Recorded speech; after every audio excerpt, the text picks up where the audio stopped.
Bonsoir Stéphane Rosès. Bonsoir. Vous êtes politologue, président de CAP, enseignant à HEC à Sciences Po. Merci d'être avec nous. Gaël Slimane, directeur du pôle opinion chez BVA.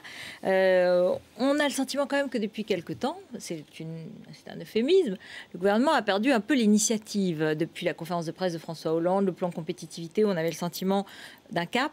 Il y a eu le fiasco, il y a encore le fiasco de Florange. Il y a eu ces partiels, quand même a priori perdus, enfin on en va en reparler, et une atmosphère un petit peu difficile.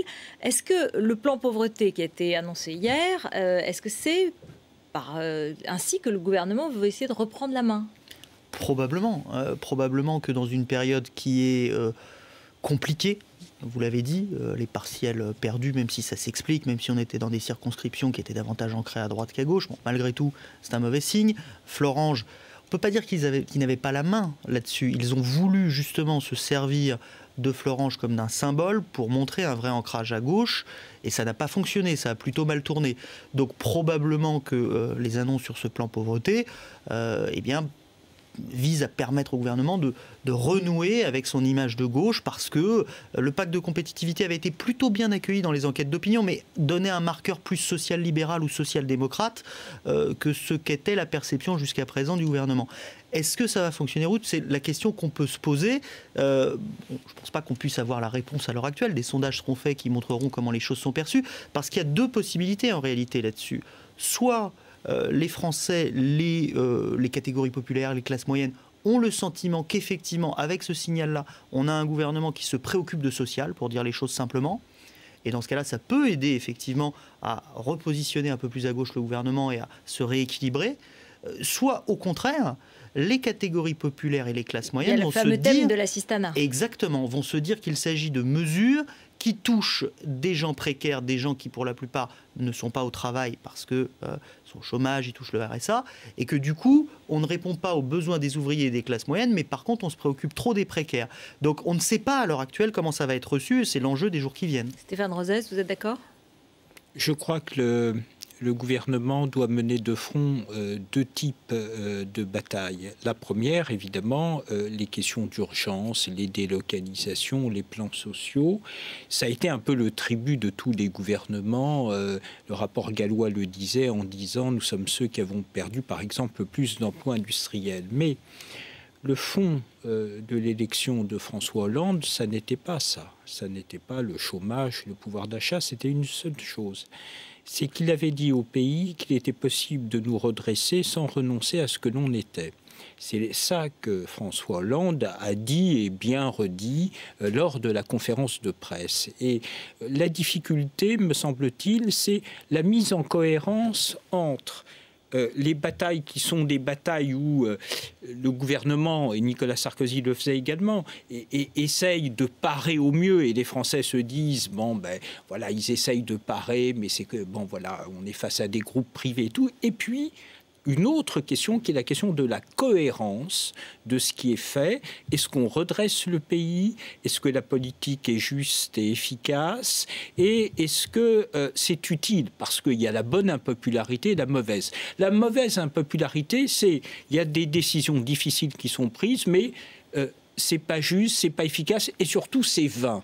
Ça fait des années qu'on nous demande des efforts sans qu'on voit le pays se redresser. La bonne impopularité, c'est difficile, mais sans doute qu'à terme, ça va être positif. Et là, par exemple, sur Florange, si on prend le cas de Florange, le gouvernement a objectivement obtenu quelque chose par rapport à ce que disaient les syndicalistes eux-mêmes. Voilà. Mais comme il y a eu la nationalisation qui a été utilisée peut-être pour faire bouger les lignes avec Mittal, du coup, le gouvernement semble en retrait. Sur la question de la pauvreté, Gaël Slimane a tout à fait raison.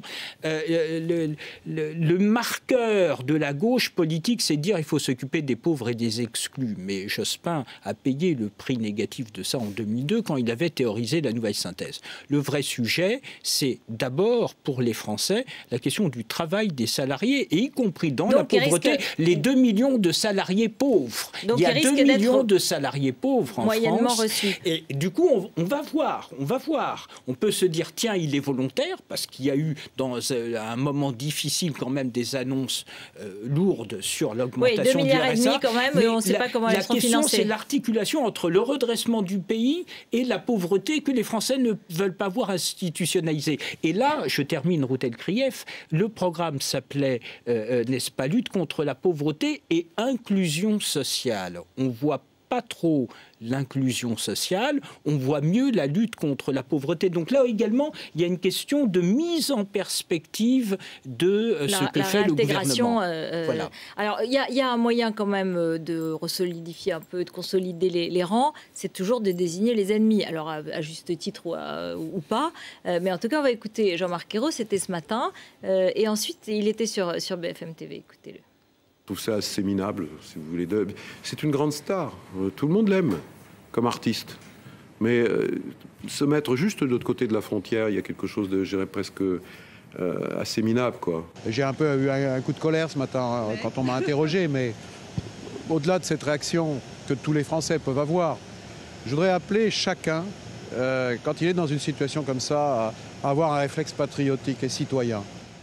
Voilà, bon, les exilés fiscaux, la personnalité de Gérard Depardieu, c'est pas mal.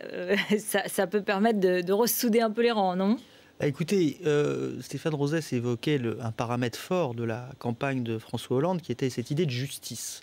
La justice, c'était pas un hasard si François Hollande le mettait en avant parce que c'était vraiment le marqueur négatif de Nicolas Sarkozy. Et c'est le retour à ce marqueur, c'est une volonté de revenir à ce marqueur. Probablement, Nicolas Sarkozy était perçu comme étant le président des riches par les Français, donc était très impopulaire. Sauf que dans nos baromètres, lorsqu'on pose la question de la politique de François Hollande est-elle juste, on a aujourd'hui une majorité de Français qui nous disent que non, elle n'est pas juste, pas parce qu'il serait le président des riches, comme Nicolas Sarkozy était perçu comme un président des riches, mais parce qu'il mènerait une politique qui profiterait davantage aux salariés du secteur public et aux catégories les plus précaires, plutôt qu'aux classes moyennes et aux ouvriers. C'est ce qui est en train de se dessiner. C'est pour ça que cette séquence de Jean-Marc Ayrault est très importante. On ne peut pas savoir à l'heure actuelle de quel côté la pièce va tomber. Est-ce que les gens auront le sentiment que c'est vraiment un marqueur de gauche sincère et qu'effectivement le volet réinsertion dans l'emploi de tous ces dispositifs épatants existe et dans ce cas-là, la majorité des Français adhérera et suivra? Ou est-ce qu'au contraire, les Français se diront bon, ce gouvernement abandonne les classes moyennes et les catégories populaires pour ne se préoccuper que des catégories qui sont ces catégories d'électeurs? Pour aller dans ce sens, vous avez vu Harlem Désir qui fait une lettre pour appuyer sur le droit de vote des étrangers. Et là, on voit revenir les thèmes de sociétaux, comme on dit, de société. Est-ce que ça, c'est une bonne manière de s'adresser aux Français, Stéphane Rosès, qui est un peu le sociétal à la place du social ? Je crois que c'est toujours compliqué dans les périodes de très grande crise et les défis pour le gouvernement sont inégalés du fait de l'état de la France et l'état de l'environnement, notamment européen. Il faut, me semble-t-il, trouver des thèmes qui fédèrent. Et d'ailleurs, sur le débat est tout à fait intéressant sur la question de la pauvreté, les exclus, les ouvriers. Les catégories populaires, les exclus et maintenant les classes moyennes se retrouvent dans une condamnation du cours des choses. C'est un antilibéralisme au plan économique et la droite avait utilisé les termes de patriotisme économique. C'est un antilibéralisme, ce n'est pas un anticapitalisme, c'est très différent.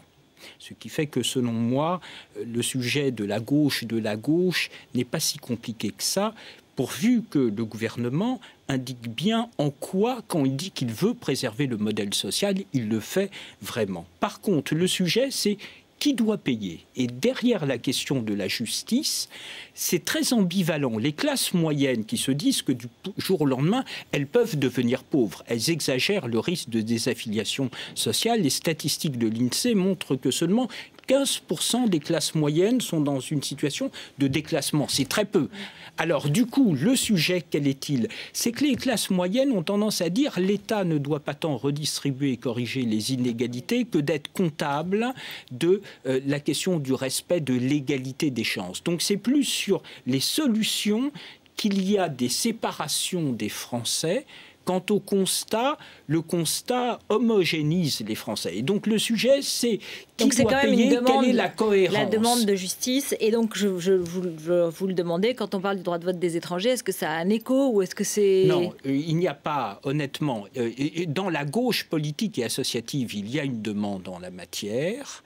il n'y a pas de demande dans l'opinion, d'autant que la demande de l'opinion n'est possible et elle est majoritaire, cette demande de... Enfin, si on interroge les Français, est-ce qu'il faut le droit de vote des étrangers, ils disent plus oui maintenant, parce que les gouvernements, et notamment celui de Nicolas Sarkozy, a été très clair sur la lutte contre l'immigration clandestine. On a une opinion, on en discutait tout à l'heure avec Gaël Slimane, qui est finalement très centrée idéologiquement et qui veut sans cesse rééquilibrer. C'est-à-dire que quand on a le sentiment qu'on est face à un gouvernement laxiste sur les questions d'immigration, alors les indicateurs de droit de vote des étrangers se dégradent, contrairement à ce que l'on pense. C'est un peu contre-intuitif, mais grosso modo, ce serait exagéré de dire qu'il y a une demande sociale importante sur la question du droit de vote. Juste un mot pour finir sur dimanche, justement, deuxième tour des élections partielles, la claque entre guillemets au gouvernement est confirmée.